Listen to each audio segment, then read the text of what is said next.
In this video, I would like to introduce you to the concept of power. Power is defined as either the rate at which energy is transformed or transferred into another form, or the rate of doing work.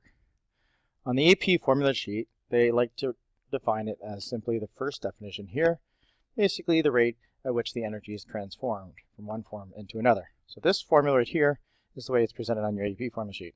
However, I do find that this is quite helpful as well, that power is also equal to the rate of doing work. If you remember earlier, we talked about work energy theorem, and so when you do work, you cause the system to either gain or lose energy. So therefore, you could replace the change in energy with work. I find that particularly useful because if you get down here, you could replace the work formula with the parallel force times the distance.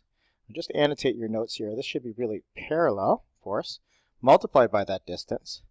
And then we know that if you take distance divided by time, right, or delta x over delta t, that's the same thing as velocity. So velocity is change in x over change in t. So another useful formula for power is equal to the parallel force multiplied by the velocity. What else? Oh yes, the SI units for power. Power is measured in joules per second. Personally, I like these units, but we also like to honor certain scientists.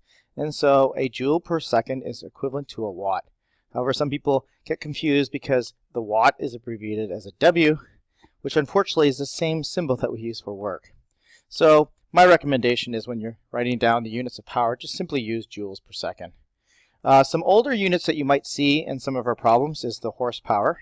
Horsepower is abbreviated with HP, and you can imagine where that unit derived from, the horse.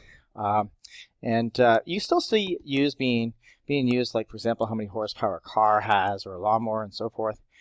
This 1 horsepower is equivalent to 746 watts.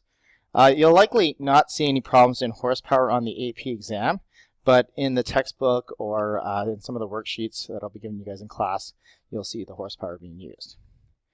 Okay, I think you can now proceed on to some problem solving.